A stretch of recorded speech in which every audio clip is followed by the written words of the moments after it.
अब धरने के बाद सड़क पर उतरने की तैयारी। कॉकरोच जनता पार्टी के पहले मार्च में आखिर कितनी भीड़ आएगी। इधर कॉकरोच जनता पार्टी ने मार्च निकालने का ऐलान किया और उधर विपक्षी पार्टियों ने सरकार से श्वेत पत्र जारी करने की मांग कर दी है। दोस्तों, इस देश में पेपर लीक ना हो गया, मजाक हो गया। दोस्तों, देश के युवाओं के साथ ऐसा जोक हो रहा है ना, और पिछले 24 घंटे में इतने बड़े लेवल पर हुआ है कि आप सुनेंगे तो आप माथा पकड़ लेंगे कि इस देश में हो क्या रहा है।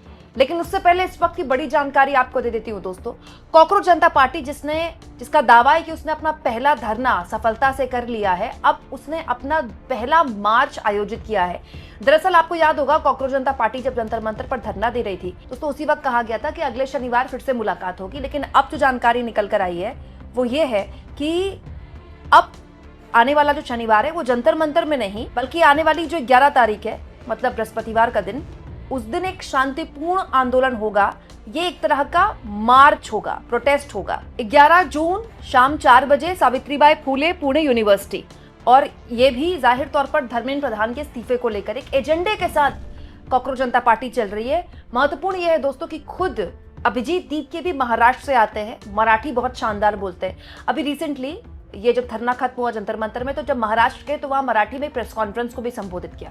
तो अभिजीत दीप के खुद जहां महाराष्ट्र से हैं, वहां ये पीसफुल प्रोटेस्ट, शांतिपूर्ण आंदोलन होने वाला है। अब मैं आपको बता दूं दोस्तों कि इस पूरे मामले में महाराष्ट्र का क्या रोल है। दोस्तों, 2024 में ऐसी जानकारी आई थी कि महाराष्ट्र में पेपर लीक ना हो, इसके लिए एक कानून लाया जाएगा। भगवान जाने क्या हुआ उस कानून का, लेकिन पेपर लीक नहीं रुका है, ना तो महाराष्ट्र में ना देश भर में। स्थितियां ये है कि जिस वक्त कॉकरोच जनता पार्टी ने इस प्रोटेस्ट का ऐलान किया है, उससे कुछ घंटे पहले मध्य प्रदेश में पेपर होना था दोस्तों। ये है MPESP का, मतलब ये जो भर्तियां होती है, ये वन विभाग की भर्तियां होती है, जैसे फॉरेस्ट गार्ड की हो गई, फील्ड गार्ड की हो गई, जेल प्रहरी की हो गई। ये कैंसिल करनी पड़ गई, टेक्निकल इशू आ गया। एक पेपर नहीं ठीक से करवा पा रहे, टेक्निकल इशू आ गया। और सुनिए, जम्मू कश्मीर में MSc नर्सिंग एग्जाम कैंसिल करना पड़ गया, टेक्निकल इशू आ गया है। ये मैं आपको 24 घंटे पहले की खबर दिखा रही हूँ, कोई 10 साल पहले की खबर नहीं दिखा रही हूँ। जरा ये वीडियो देखिए दोस्तों, ये यूथ कांग्रेस के अध्यक्ष उदय भानु चिब ने शेयर की है। ये यूपी में 8, 9 और 10 तारीख को कांस्टेबल भर्ती परीक्षा होनी है।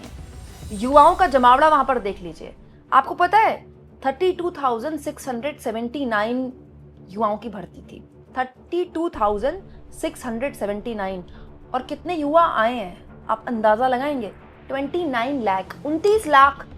जितनों की जरूरत है उससे कई गुना ज्यादा। और कैसे आ रहे हैं जरा देखिए, ट्रेनों में बेचारे भर भर के आ रहे हैं, दरवाजे से घुसने की जगह नहीं तो खिड़की से कूदकर अंदर जा रहे हैं। ये वही ट्रेनें हैं जो स्पेशली लगाई जाती हैं जब किसी राज्य में चुनाव होते हैं। इन ट्रेनों में भर भर के बड़े ससम्मान खाना और पानी दिया जाता है ताकि ये लोग बीजेपी को वोट दे दें उन राज्यों में। स्पेशली ऐसी ट्रेनें बीजेपी के कार्यकर्ताओं के लिए, बीजेपी के लोगों के लिए अरेंज की जाती हैं। बिहार चुनाव में हरियाणा से ट्रेनें अरेंज की गई थी, जिसमें खाना, पानी, टिकट सब मुफ्त में मिला था। और अब आप देख लीजिए, क्योंकि आपको नौकरी देनी है, वो भी परीक्षार्थी है आप, तो आपको ऐसे जाना पड़ेगा। मतलब इंसानी जान की कोई कीमत नहीं है। तो बड़ा सवाल यह है कि ऐसे वक्त में महाराष्ट्र में ये जो आंदोलन किया जा रहा है, इसके क्या नतीजे निकल कर आएंगे। तो बात बहुत सीधी सी है। कॉकरोच जनता पार्टी की तरफ से पहले ही कह दिया गया है कि अब देश भर में अलग अलग जगह प्रोटेस्ट किए जाएंगे। अब पुणे में ये प्रोटेस्ट है, दिल्ली में हो चुका है, अलग अलग जगह प्रोटेस्ट करके फिर वापस दिल्ली में किया जाएगा। तो ये उसी का एक मतलब आप कह दीजिए एक्सटेंशन है। जहां तक बात है महाराष्ट्र की, महाराष्ट्र में तो रिसेंटली बहुत पेपर लीक हुए हैं दोस्तों। महाराष्ट्र में तो HSC का जो राज्य का पेपर होता है ना, राज्य के स्कूल का, उसका 12वीं का केमिस्ट्री का पेपर लीक हो गया था। ये हाल है महाराष्ट्र में। 2026 की बात बता रही हूँ मैं आपको। डेक्कन हेराल्ड ने एक बड़ी शानदार रिपोर्ट छापी है, जिसमें उन्होंने सिलसिलेवार तरीके से बताया है, असम हो, चाहे महाराष्ट्र हो, चाहे उड़ीसा हो, चाहे कर्नाटक हो, चाहे यूपी हो, चाहे साल 2026 हो, चाहे साल 2017 हो, 16 हो, ये जो पेपर लीक माफिया है ना, इसने सिर ऐसे उठाया है हाल के सालों में, इस लेवल पर उठाया है कि इसका कोई राज्य इससे अछूता नहीं है, कोई राज्य। और इसी मुद्दे को, क्योंकि ये लगभग हर राज्य में हो रहा है, इनकैश करके देश भर में घूम घूम के प्रोटेस्ट करने का, आप कह सकते हैं, कॉकरोच जनता पार्टी का ये आंदोलन है, जो कि अब दिल्ली से निकलकर पुणे जा रहा है। दोस्तों, महाराष्ट्र में ये सब, जब भी महाराष्ट्र का जिक्र होता है ना, तो ये एक्सपेक्ट किया जाता है कि भाई ये तो बहुत ही हाई फाई राज्य है और यहाँ पर बहुत ही, क्योंकि महाराष्ट्र के लिए बोला जाता है ये आर्थिक राजधानी है देश की, सारे बड़े बिजनेस टाइकून्स वहीं, सारे क्रिकेटर्स के घर वहीं, सारे बॉलीवुड के स्टार्स के घर वहीं, भाई जितने बड़े उद्योगपति ना देश के, सबके घर वहीं हैं। जितने बड़े बड़े नेता हैं, चाहे वो दिल्ली के हों, घर एक मुंबई में ले रखा है। महाराष्ट्र इतना बड़ा मतलब आर्थिक राजधानी, इतना धन्ना सेठों की जगह है, वहां भी पेपर लीक होता है। एक भी राज्य इस देश में मॉडल स्टेट नहीं बन पाया, एक भी राज्य जिसके लिए कहा जाए कि भाई इस राज्य से सीखा जाए कि यहाँ पेपर लीक नहीं होता।